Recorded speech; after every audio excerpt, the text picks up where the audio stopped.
Turi mu Rwanda, abantu 11 bahise basiga ubuzima mu gihe undi umwe yakomeretse ku rwego rukomeye. Birababaje kandi cyane biteye n'agahinda. Bamwe bati byagenze ute kutatubwira iyo nkuru iteye agahinda.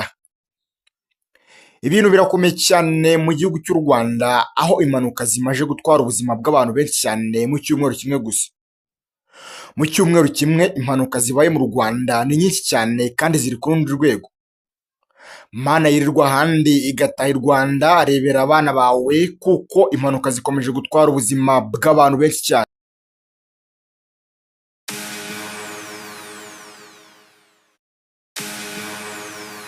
Handi abaturage bumiye muri iyi minsi, mbese hafi ya bose bafite ikibazo cy'uko muri iyi minsi imodoka ziri kubasanga mu rugo, ziri kubasanga ku muhanda bitewe n'impanuka ziri gukorera mu mihanda.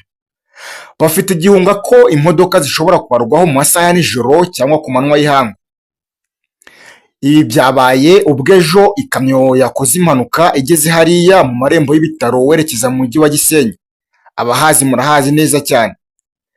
Iyi mpanuka yahise igwamo umubare w'abantu benshi cyane, akaba ari nabyo byatiye abantu ikibazo cy'ihungabana.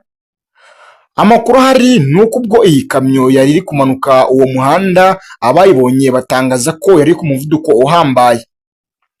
Bamwe bati shoferi yafashe feri ibiranga, biza guhurana n'uko imbere hari indi modoka nto ihetse umuryango wari uvuye gusenga ubwo hari ku isabato. Izi modoka zahise zigongana, hanyuma abarimo bose bahita bitaba Imana.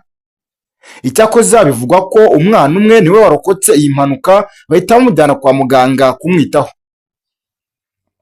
Shoferi w'iyo kamyo nawe yahise ahasiga ubuzima, abandi bahuye n'ingaruka bitewe n'iyi kamyo. Hari umumotari wari utwaye umugenzi, nawe yahise agongwa n'iyi kamyo maze ahita yitaba Imana n'umugenzi yari ahetse. Ni amarira, ni agahinda ku basigaye, gusa muri ubu buzima bibaho kandi cyane. Byatangajwe ko hari n'undi mugenzi wari uri kwigendera mu muhanda, iyi modoka ikaza kumuhirimaho nawe agahita yitaba Imana. Bose hamwe abapfiriye muri iyi mpanuka kugeza ubu ni 11. Icyo polisi y'u Rwanda ikomeza kwibutsa abakoresha umuhanda harimo abashoferi, abamotari, abanyonzi b'amagare ndetse n'abanyamaguru, harimo gukomeza kwitwararika mu gihe bari mu muhanda kuko impanuka ntiteguza. Ababuze ababo muri iyi mpanuka mukomeze kwihangana, muri ubu buzima bibaho kandi cyane.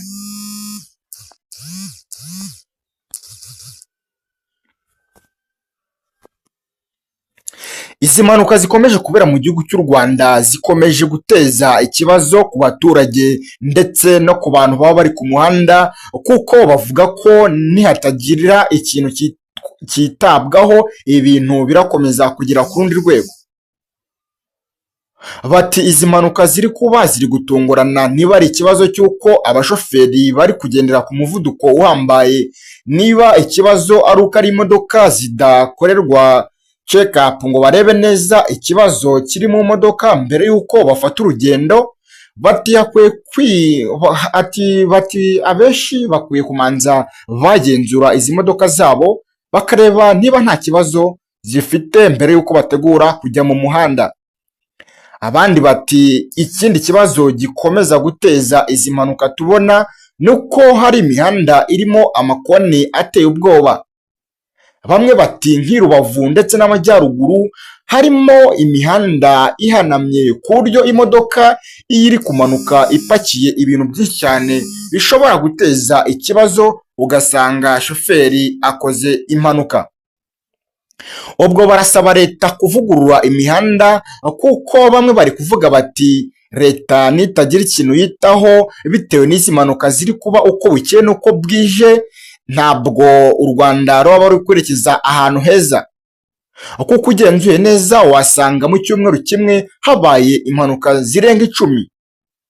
Nawe niba uri mu karere runaka watubwira uburyo biba bimeze aho ngaho, kuko iyo witegereje neza usanga izi mpanuka ziri kuba ku rwego rukomeye cyane. Mu turere dutandukanye tw'igihugu ahantu hakunda kubera impanuka, cyane cyane iyo ugeze muri biriya bice by'amajyaruguru za Rulindo ukagera hariya Gakenke bitewe n'iriya misozi yaho aba ari ibindi bindi.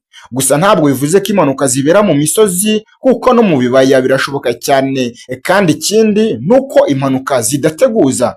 Impanuka ahantu aho ariho hose yahabera, gusa iyo bigeze ku mihanda mibi ho usanga biri kuba ibindi bindi. Ndabashimiye cyane mwese twabanye muri aya makuru yaragezweho muri iki gitondo. Mukomeze kugira ibihe byiza kandi Imana ibarinde. Nitwa BYT, tuzabane mu makuru y'ubutaha. Wibuke gukanda